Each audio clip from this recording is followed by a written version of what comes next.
Hey, everybody, it's your girl, Nicole, and you are listening to the Risers Hub podcast. And today I'm talking about self-care, what it is, what many of us think it is, and how we can create our own self-care rituals. I think you'll be surprised at what you're going to hear today because it's not just me gibbering and jabbering about self-care. I have a few friends who graciously shared what self-care is to them. So let's get started, and thank you so much for being here and listening. Okay, if you've actually been following the Risers Hub podcast, you know that everything is based off the RISE method. RISE is an acronym for research, identify, strategize, and execute. So this podcast on self-care is going to go under the letter R, researching yourself and knowing who you are. So let's get right into understanding the word self-care, because the term itself is a very saturated term and it's used everywhere. So I'm going to try and keep it as simple as possible, because my goal for this podcast is for you to listen, grab things that catch your attention, write them down. And when you write them down, write the word self-care next to it. And I want you to try and build your own self-care routine, because every self-care routine should be different, because everybody is different. Everybody has different needs, okay? So back to the definition for self-care. Self-care is loving yourself. That's it. That's as simple and easy as it should be. Now, if you hear me using the words loving yourself versus self-care, it's the same thing. It's the exact same thing, and it should stay that simple, okay? So let's get into the body, mind, and spirit and what self-care means in those three elements, all right? So self-care for your body is about moving your body, resting your body, cleaning your body, pampering your body. Very simple, okay? And we'll get in the nitty-gritty of that later on. Then self-care for your mind, I would start with meditation, going to therapy, changing the way that you think, feeding your mind with a very good book, saying positive and encouraging things out loud to yourself in the mirror. That is very powerful, and it does work. Being in the moment. You know how your mind races.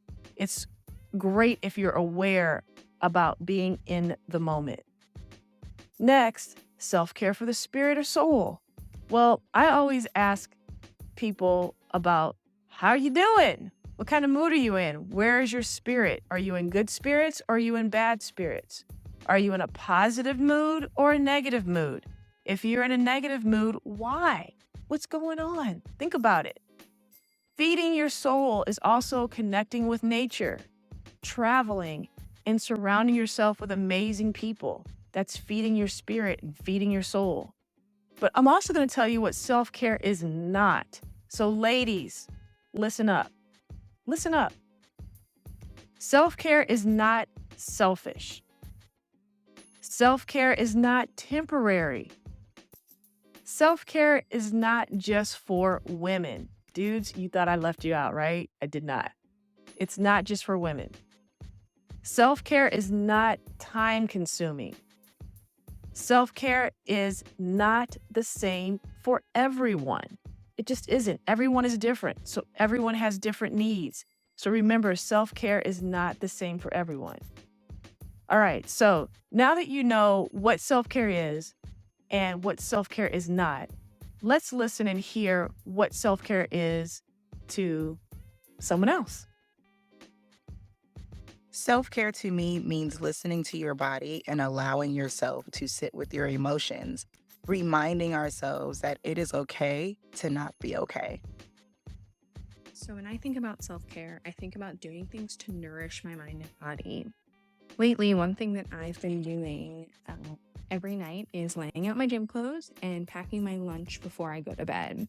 So this is something so simple that so many people probably do, but it makes me get up in the morning and get in my movement and feel so productive to start my day that way. Every day I do try to get in some sort of movement, whether that's walking outside or going on the treadmill or going to a yoga class. Some other examples of self-care that I try to practice are drinking tea at night or stretching. I like to shower with eucalyptus tablets because that scent really calms me down and makes me feel relaxed before I go to bed. If it's been a really long day, I might lay in bed and close my eyes and take some deep breaths or even meditate just to kind of slow down my thought process and to get back in touch with my mind and my body before I go to bed. Now that you've heard two examples of what is self care to you, we're going to talk about self care practices. And again, these are suggestions that you can use to create your own self care routine. Now, I talked about the three elements body, mind, and spirit, and that's where I'm going to stay. So let's go back to the body. I talked about moving, resting, cleaning, and pampering your body. Now, I like to use the word moving or movement because when I use the word exercising with a lot of my clients and friends, they freak out. They literally are intimidated by the word exercise. So exercising for me is very intense. I love running, I love biking, and I love lifting weights. I love being in the gym, and I'm very intense with my workouts. That is just who I am. For you, it may not be the same thing. You might look at that and go, no, that's crazy. I don't want to do it. And that's fine. We're all athletes in a different way. So to me, what movement is dancing, gardening, walking, hiking, going up and down stairs. My mom loves cleaning her house. That is her movement every single day. And she puts in a lot of steps moving. Your body is not made to be stagnant. Your body is made to move. So make sure that you're moving your body. When I'm talking about resting your body, I am talking about chilling out and or sleeping and or napping if you have the time.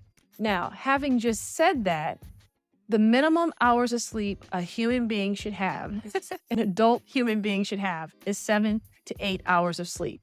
That is what all the doctors say. That is what all the scientific materials say. So 7 to 8 hours of sleep a night. Now, I'm going to be honest with you. I do not get 7 to 8 hours of sleep every single night. I just don't do it. I'm a woman of a certain age and I'm having issues with sleeping. So I'm talking to my doctors and finding out what I need to do to work on. I think mine is a little bit more hormonal because of my age. So we are working through those things. And my goal every night is to get at least 7 hours of sleep. I am up to 5 to 6 hours of sleep, which is a huge accomplishment for me. So I do praise myself for that. And then I also make sure that when I come home from a long day that I rest. I literally sit down and I rest. I put my phone down, I grab a book, or I watch something funny on television. I give myself that time to rest because I know that I won't be able to sleep during the night, but my body has the ability to rest. So that's what I'm doing. That just gives you another idea of resting. I mentioned cleaning your body, and I mean what I say when I say it. If you are a mom, a busy working mom, or just a busy mom, motherhood is a full-time job. And I don't care what anybody says, there are no vacations, there are no breaks, and there are times where you literally forget to clean yourself. So ladies, gentlemen, whoever is taking care of them kids, make sure that you get a shower or a bath. You clean your body. If it's a 5-minute shower, it's a 5-minute shower. I became a master at 5-minute showers when my girls were small because I was working. I was trying to make sure that I would pick them up on time, get them to where they have to go. I'd have to sit there with them throughout a practice or a rehearsal. So I get it. Clean your body. That is different from pampering your body. Well, it could be pampering if you're a parent that you're getting a shower, but pampering your body is more so soaking your feet, getting your nails done, getting your toes done, getting a body massage. If you have the time to do that, that is pampering your body, getting your hair done, your eyebrows done. That is pampering your body. Now we're going to move to the next element, which is your mind.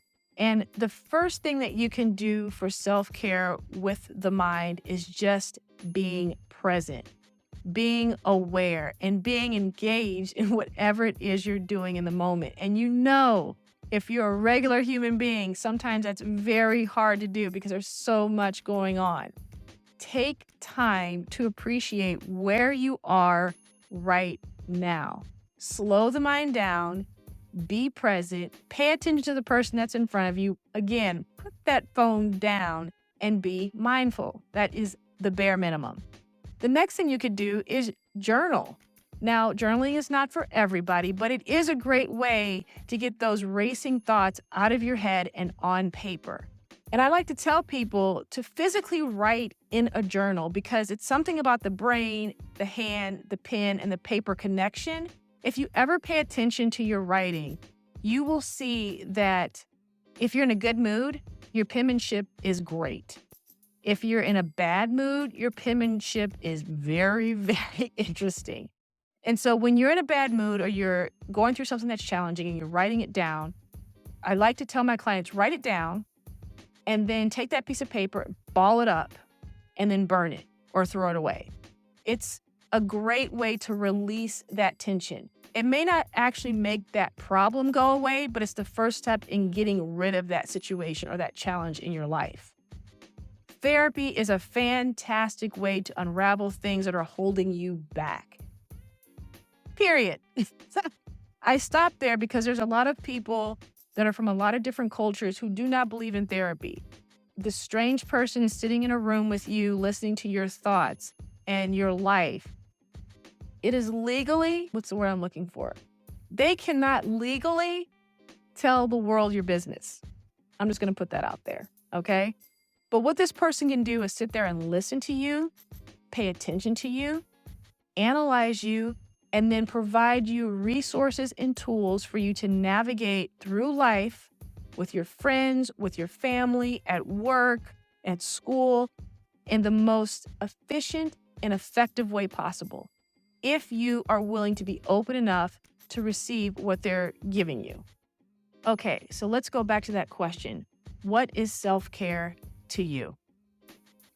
Self-care to me is doing things that benefit my mind, body, and soul. It's saying no to others and putting yourself first. And it's really hard to do being a mom, a run leader, a daughter, an oldest child, a wife. But I can't be my best self in those relationships if I don't take that time to take care of me. So sometimes that means instead of picking the kids up at 4 o'clock, I go for a run or a bike ride for 30 minutes. And then I have that guilt, like, oh, I should pick them up.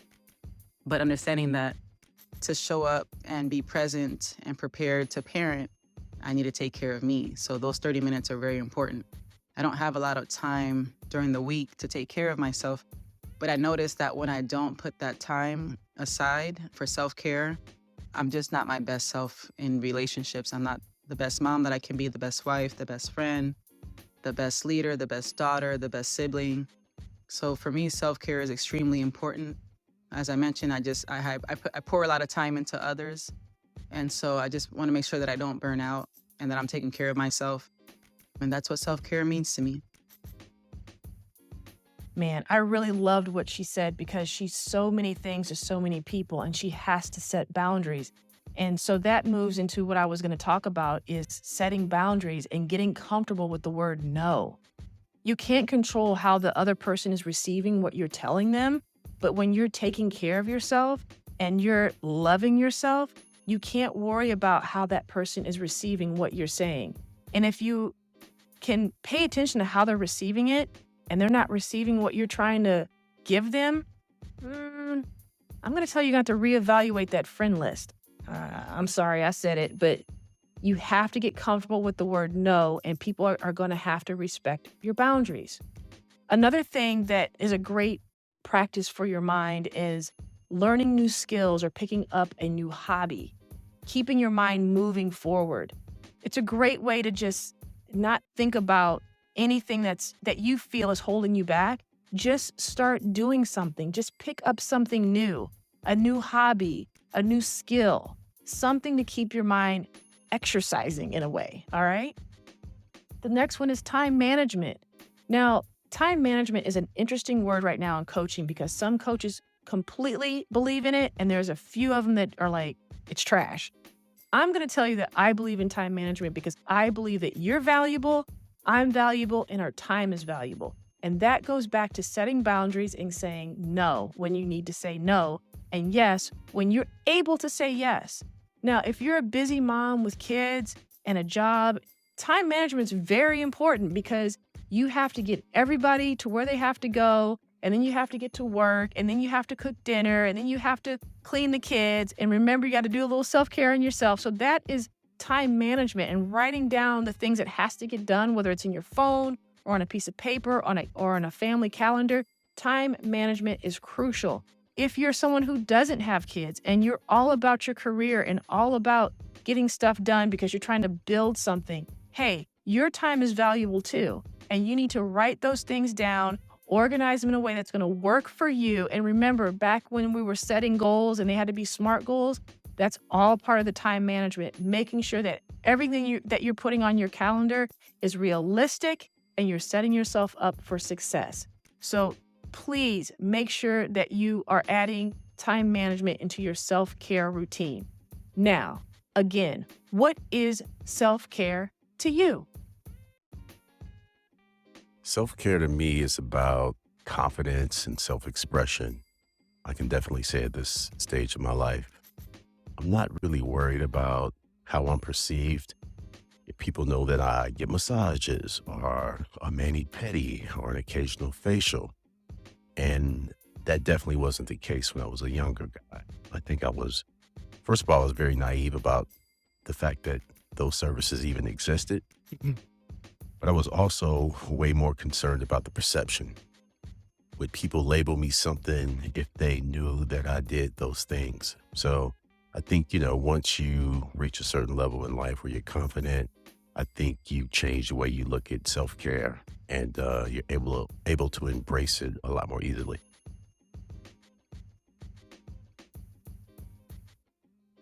Self-care to me is finding a quiet and comfortable space where I can relax and focus.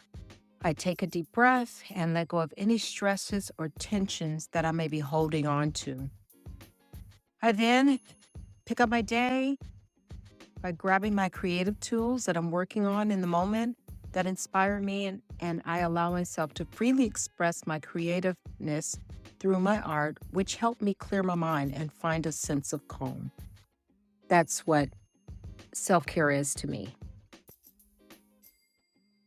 All right, self-care for your spirit and or your soul. Spirituality and soul, for me, and only me, go hand in hand. Some people see spirit and soul as two separate entities, and that's fine. It's completely up to whatever you think. But to me, it goes hand in hand. So meditation is a great way to start, and it's a great way to be aware of yourself. With over 6,000 thoughts that go through our head a day, meditation can help you redirect some of those thoughts by focusing on your breathing. What's great about meditation, you can literally start with a 2-minute meditation in a quiet space. 2 minutes. According to Zen for Beginners, a guide to mindfulness and meditation, it's a quick read, but it's a great way to understand meditation, where it came from, how you can start and not be intimidated by it. I was first introduced to mindfulness and meditation by my little brother, of all people. And he was the one who told me about it, his experience in meditation. He did some traveling to learn more in depth about meditation, and it's really helped him move forward in a way that he never thought that he could. So he really believes in meditation. And as I've gotten older, I have found ways to meditate as well.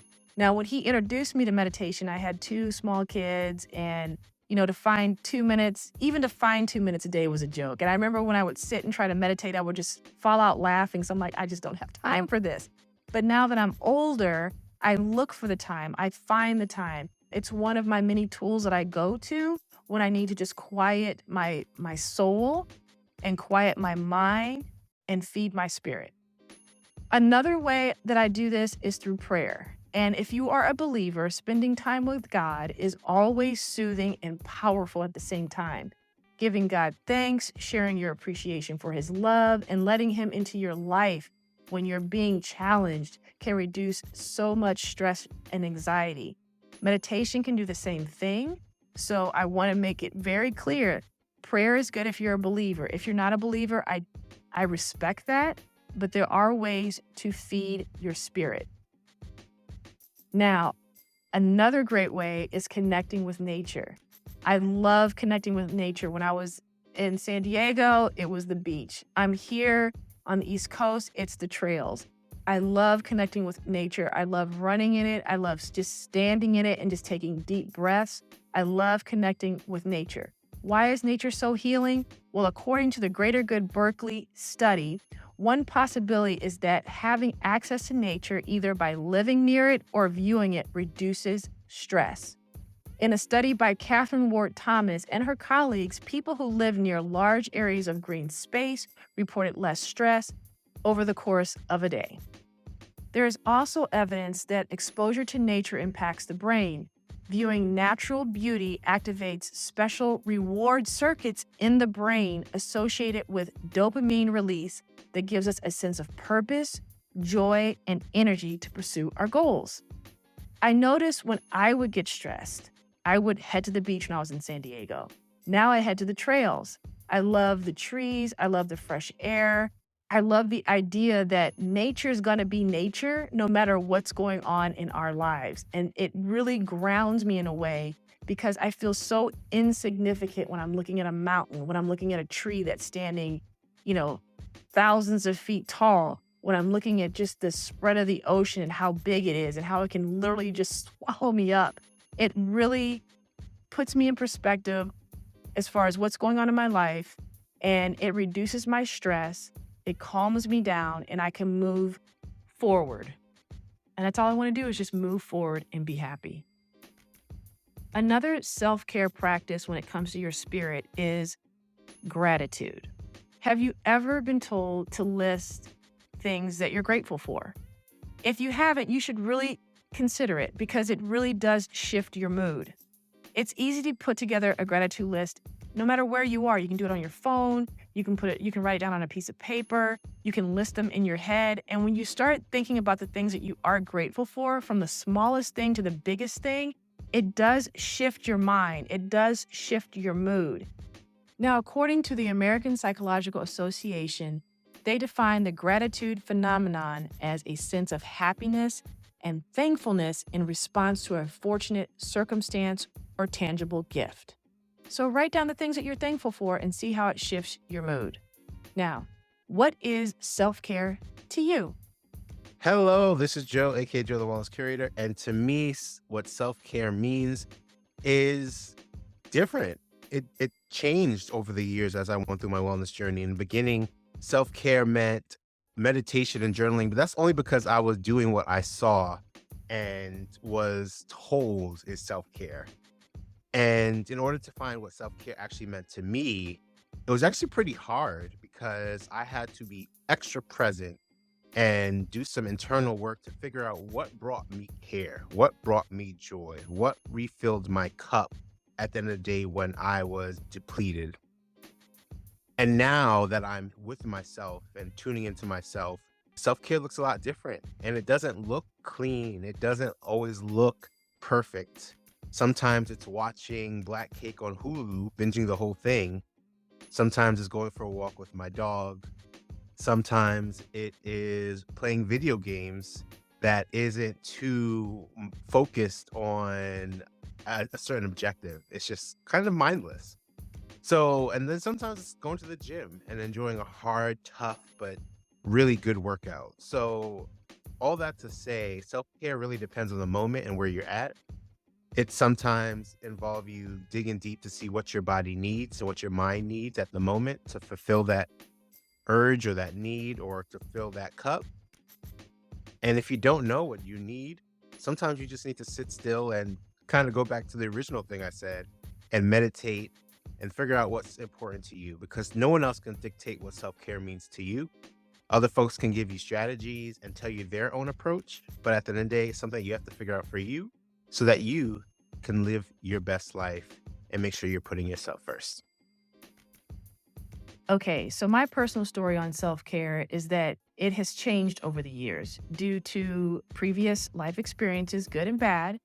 And I'm a true believer in being the gatekeeper of my own happiness, peace of mind, and well-being. So my self-care practices have become extremely important in my day-to-day activities.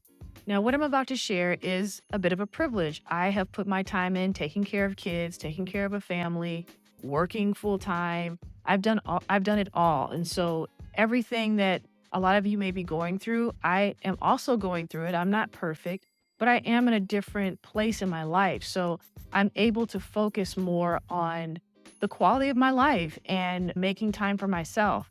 And again, that is part of me building my boundaries, me learning how to say no, and me learning how to say yes to things that I would not have done 10, 15 years ago. And if I did do it, I was fickle with it because I had so many other things going on. So I was kind of a flake back in the day because I would start something and I wouldn't finish it. And now my self-care is saying yes to things that I want to do and finishing the task for those I'm saying yes to. So it gives me great satisfaction to say yes to something and finishing it. My quiet time is drawing and painting and journaling. I love my alone time. I love being around people. I love meeting new people, engaging in conversation, deep conversation, silly conversation, but I really enjoy my alone time. Walking has become a part of my self-care, mainly because I hurt my feet and I physically couldn't run for like 3 months. So walking has become self-care. And I've also learned that walking, it's a way of just like shifting. Like, when you wake up in the morning, you're just like, oh my gosh. Well, walking has opened up my mind and I just feel clear and fresh and ready for the day if I can get at least a 10 to 20 minute walk in before I start my day. And my last self-care is eating well. And what I mean by that is really focusing on the food I'm putting in my body, which I've always done all my life. But I've learned that it's also a self-care because I love cooking with love.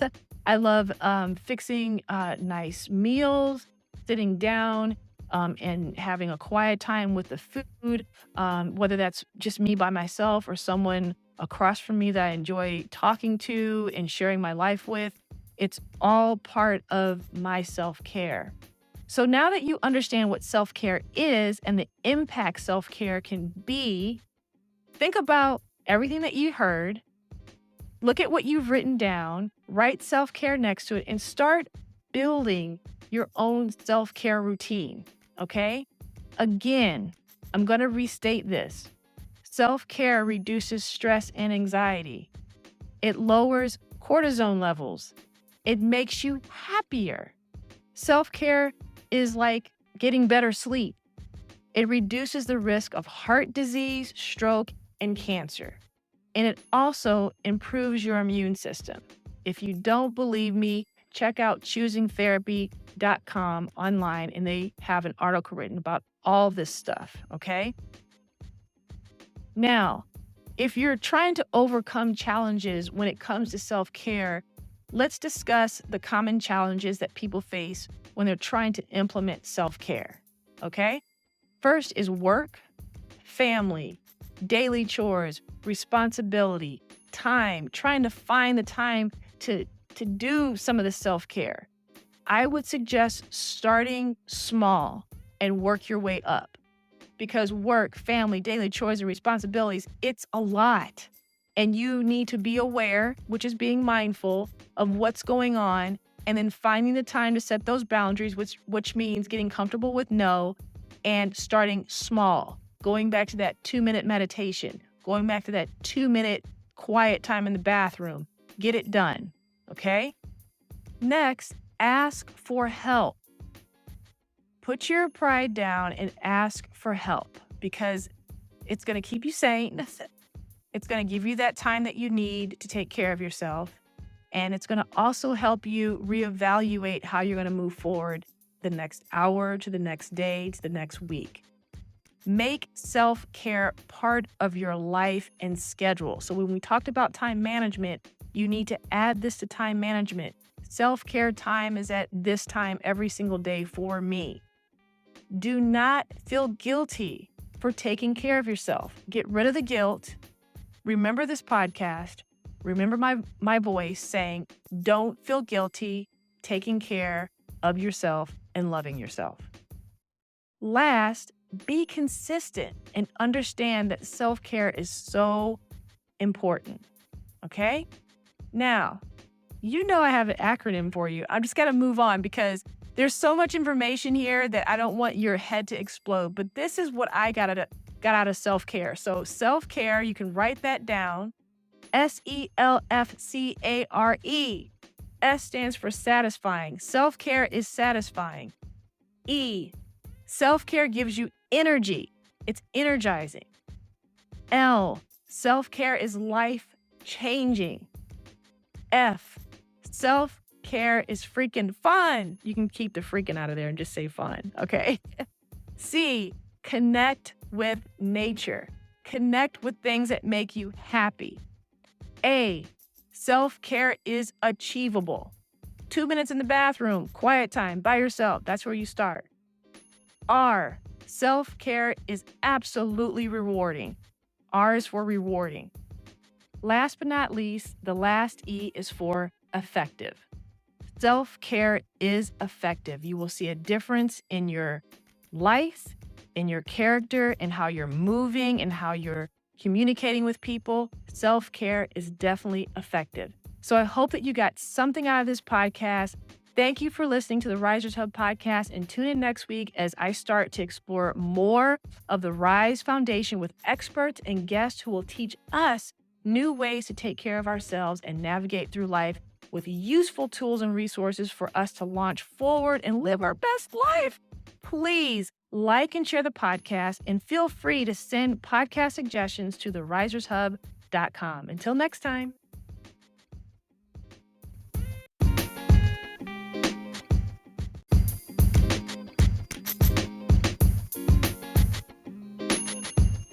If you're enjoying this podcast, I would like to ask you to please subscribe, like, and share. That's what they told me to do at the end of this podcast. So could you hook me up? Thanks. Bye.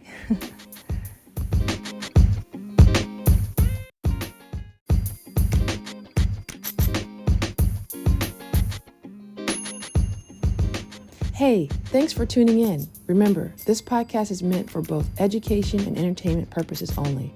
I am not a licensed therapist, so it's crucial to consult your physician, psychotherapist, or qualified health professionals for personalized advice. Until next time, take care.